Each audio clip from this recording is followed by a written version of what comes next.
Hi, Irving here. I'm back after a rather long delay, and I make no apologies for that because family comes first. I had an emergency that I had to go take care of, but now we're back and ready to take care of business again. As you may recall, we were looking at the second game in Tom Clancy's Splinter series known as Pandora Tomorrow. In case you've forgotten what we were doing there, here's a quick recap.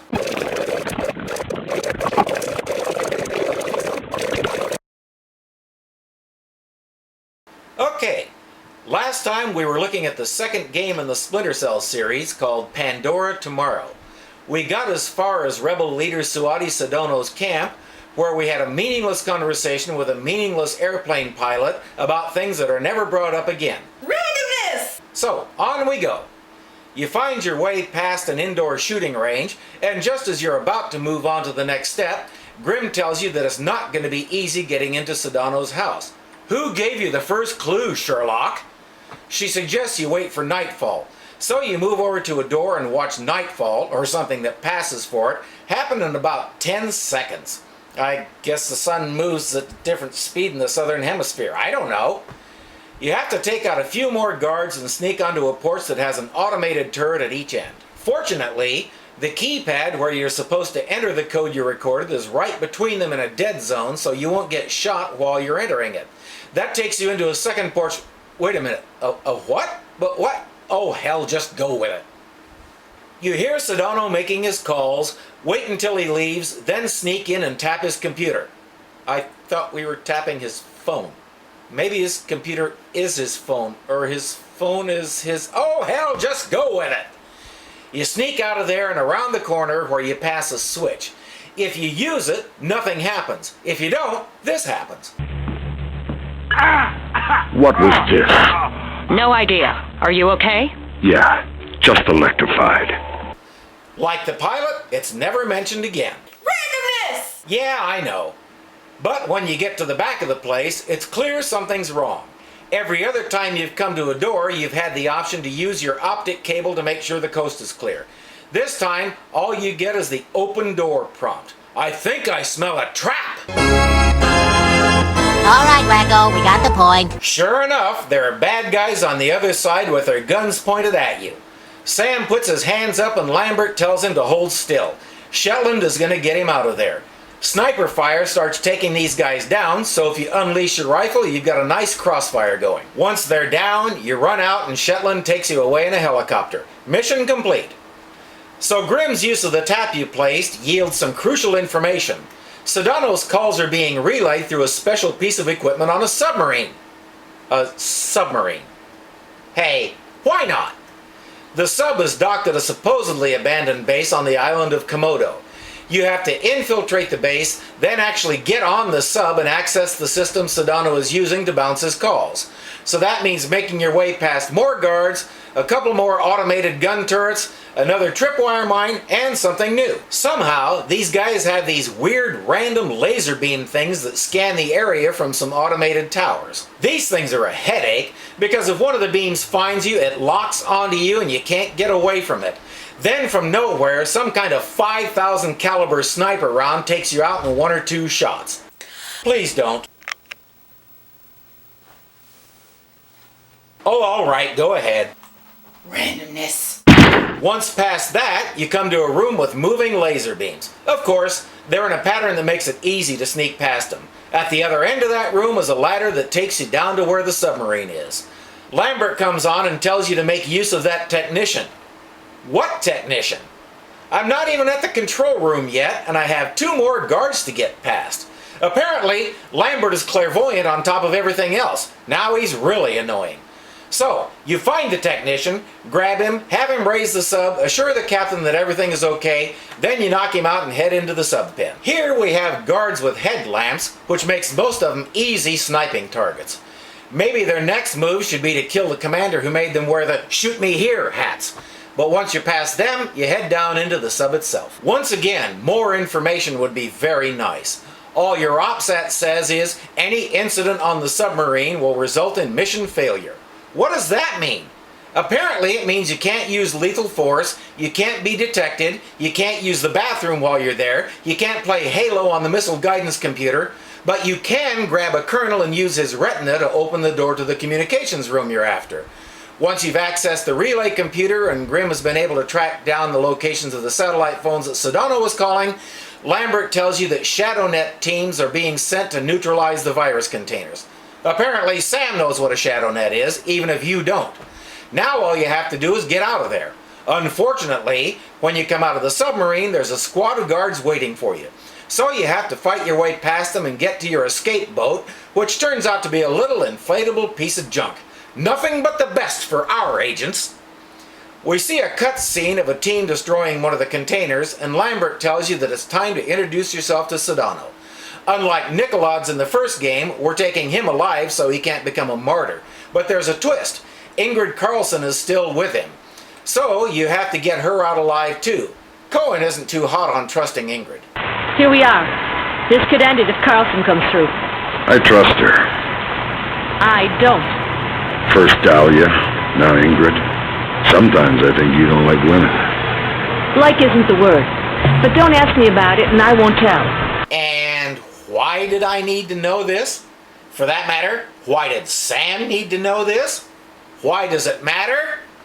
Hint, it doesn't! You get the feeling we're trying to be politically correct. Newsflash, folks, it's a game. Nobody cares. Just bring on the story, for crying out loud. Sedano's at a TV station getting ready to tape a message letting the world know he's alive and well. He was becoming sort of a folk hero, especially in Europe, until his connection to the smallpox scare came out. Now he's trying to save face and explain why he did it. Your job is to get into the TV station, stop his taping, and take him alive. Naturally, getting into the TV station is a long and involved process.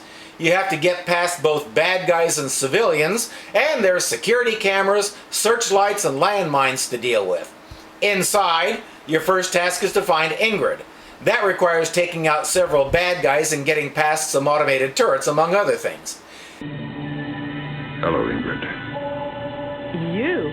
I didn't think it would be you. You knew somebody was coming? I've managed a few brief exchanges with the agency, enough to know I need to get you close to Sedano. Can you do that? Yeah, there's a retinal scanner on the studio I've been authorized for. You made yourself friendly fast. Sure, Sedano's a sucker for a smiling woman. Would have been a different story if Soph were around. We've hired a chopper to pull Sedano out. If you can get him outside, we can get him back to the States. Ingrid's a godsend. I keep pinching myself. I think Sam's falling in love. I know I am. She takes you past a retinal scanner and into a dual corridor, but just as she's approaching some guards, you get word that Soph has blown her cover. Now it's a fight for her life. It gets pretty intense, but with the arsenal you have at your command, it's doable. Ingrid calls Sam her guardian angel. Sam almost seems at a loss for words. Yep, he's in love. She takes you past another retinal scanner and tells you she'll be waiting on the roof with a helicopter to extract Sedano. You get into the studio just as he's starting to tape, but everything stops the first time you shoot one of his men. By being patient and staying in the shadows, it's fairly easy to take them out. The big problem is Sedano. For some reason, he carries a pistol that can kill you in 1 or 2 shots. Huh? A pistol? The other guys have machine guns, and it takes about 6 shots from one of those to put Sam down, but Sedano's pistol does it in 2? Nothing like a little inconsistency to spice things up, I guess. Anyway, he starts searching for you once all his men are down, and that's when you can grab him. I found it easiest to hit him in the gut with a ring airfoil round, then grab him while he's dazed, but there are several ways to do it. Interrogating him gets nowhere, but we know there's at least one more smallpox container out there. You make him take you through a couple of retinal scanners and meet Ingrid at the chopper. She's really impressed with Sam and says she hopes they can work together again sometime. I suspect Sam was more interested in dinner and a movie. I was really hoping the story would follow up on this and he could hook up with Ingrid, but after this little scene she vanishes forever. Ami, c'est l'amour. Somebody's better at interrogation than Sam is, because we learn that Soph has the last container. Security cameras have spotted him going into LAX. That's Los Angeles Airport for you uninitiated. And he has the container on site. How he managed that is anybody's guess. But now Sam has to infiltrate one of the busiest and most security-conscious airports in the United States. They can't just alert the authorities, I guess, because if Soth gets spooked, he'll set it off and kill thousands of people. So it's up to Sam, naturally. Now, this game came out a few years after 9/11, so TSA was on the job by the time all this was supposed to be happening. I find it hard to buy the idea that there was no way they could quietly track down and nail Soth without him setting off the virus bomb, but what kind of a game would that be? After Suwadi Sedona was captured, TSA did its job. Boring! This way we get another level and we get to figure out how to make our way around TSA in the process without killing any of them. And if anybody sees you, you've lost your ride and the mission's over before it begins. You've always had a talent for the obvious, Lambert. Getting into the airport is ridiculously easy. You jump into a big cargo truck that's stopped at a security checkpoint and just ride in. For some reason, the back end of the truck is wide open and it's nice and dark inside, and even though the security guys are puzzled by what seems to be a heightened alert, they don't look back there. Wow, I feel safer already. Even Sam comments that it was way too easy.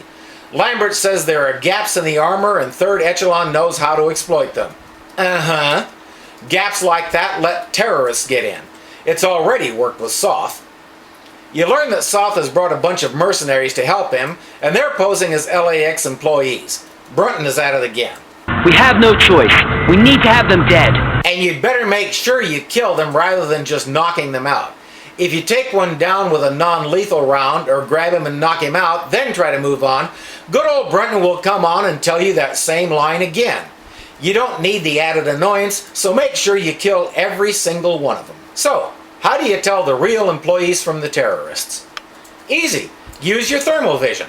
The terrorists have just come from being vaccinated for the virus, so their body temperatures are a lot higher than normal. This means that in your thermal goggles, they show up bright red or orange rather than the yellow of the regular guys. It's time to start taking them out because there's one right in front of you as you move to exit the truck. Unfortunately, there's also a good guy patrolling around and he's got a dog. I've gotten past this several ways, and most recently I didn't even have to shoot the dog. But if you have to, do it. Taking out the dog and knocking out the guard is better than getting killed and having to start over. Once you're inside the building complex, your path will take you to baggage handling. There are more terrorists in this area, and taking them out without raising an alarm is a real test of your stealth skills. Again, there are several ways to do it, so experiment. That's part of the fun, and part of the reason the game has such high replay value in spite of the annoyances. I find myself saying, I haven't tried this before. Let's see. Okay, that didn't work. How about this? Once you've taken them all out, it's time to move on toward the rest of the terminal. Lambert and Grimm tell you they've just found out Soth has at least 2 more terrorists inside around the ticketing area, and you can't leave a single one alive. You can take out the first one with a sniper bullet, sneak past a real guard and some civilians, and then start toward the second one. Watch it. In the hallway behind the keypad locked door, there's a security camera. Oops. Did I just spoil that part? Sorry. Incidentally, to get past such things, you have a new gadget in your arsenal, a camera jammer. You have to go into your inventory and switch to it, and it's a little tricky to use because you have to keep it pointed at the camera as you're moving, plus it only lasts for a few seconds, but it's enough to do the job. Have fun with it. The last terrorist is easy to spot using the thermal trick, but before you go after him, take a moment to listen to the other guy in the room. Ever wonder what an airline ticket agent has to go through? This guy will make you appreciate him a little more. Once you've taken out the terrorist, you have to work your way through another room where some kind of seminar is going on. It's not too difficult, and now Lambert and Grimm tell you they think Soth is in an area just below you. They want you to use your thermal goggles again to verify it's him. He's on his way to the catwalks above the boarding area. That's where he intends to plant the ND-133. A couple more cameras to get past, and you head into an elevator to go after him. The elevator stopped. Thanks, Lambert. At least Sam recognizes how much his team is telling him stupid stuff that he already knows. That makes it a little more palatable. Not a lot, but a little. So now you have to climb up the elevator cables to a crawl space that'll take you to the catwalks where Soth and his last 2 terrorists are preparing to make like a terrorist. Okay, maybe Lambert isn't the only one with a talent for doing that. So your climb ultimately puts you on top of another elevator. There's some guy in there talking on a cell phone, and he may hear you, but you can just ignore him. You hop off the car and there's a crawl space right behind it. That takes you to the catwalk area where Soft and his last two henchmen are setting the ND-133. You have to get past a few airport workers, but thankfully they don't have guns. The problem is, if they make too much noise about your presence, then Soft's goons will be alerted, and they do have guns. The best thing to do here is make your way around, shooting out every light you possibly can with your pistol, and knocking out the good guys. But no matter what you do, sooner or later, as you move closer to where they are, Soft and company are going to detect you. The instant they do, you have 1 minute to take them out and get to the bomb. It's not easy, but you can do it if you're careful with your shots. You still have a fair amount of non-lethal ammo, but don't bother with it because knocking these guys out isn't enough. They have to be dead. D-E-D. Dead. Exactly. So if you do manage to knock them out, take a second to put a bullet in their heads before you go over to the bomb. Otherwise, you'll get mission failure when the 1 minute timer runs out. Now, here's the weird part. You're on this 1 minute timer thing, right? But once you kill the bad guys and get to the bomb, Sam reports that it's still got 11 minutes left on it. How did 1 minute become 11? I don't know, and since I'm not a big fan of headaches, I'm not going to ponder it too much. The game is over at this point. It's all cutscene from here on. Damn, damn, damn! That's 5 less than we were counting on. Even my Osprey, we couldn't get it safely out of LA city limits. We need something to seal it in. It would have to be reinforced steel to withstand the force of decompression. We'll evacuate the airport. That should keep casualties below 1,000. Fisher, maybe you can get low fast. If the box decompresses inside some kind of containment in the basement, we may be able to get casualties down to the dozens. I've got a better idea. And that's where I'm going to leave you. Play the game and see what Sam's solution is. You'll love it, especially if you've ever spent any time at an airport. Like the first one, this game really shows its age. It's a cool story, the stealth aspect is great, and the characters are believable. Well, you might have trouble believing in Brunton, but only if you've never met a real bureaucrat.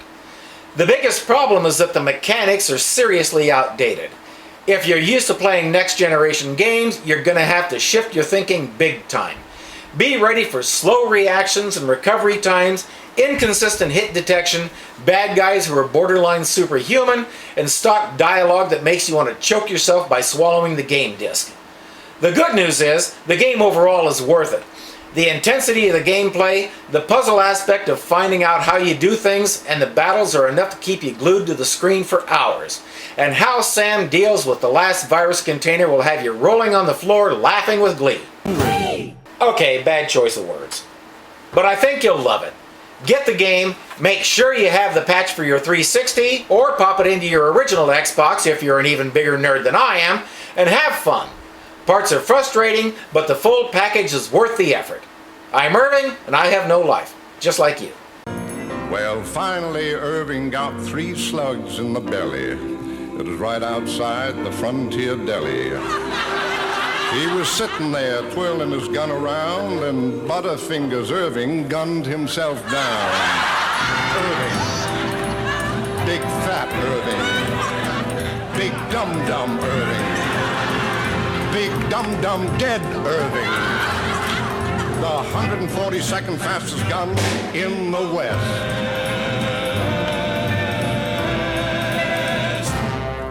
Real.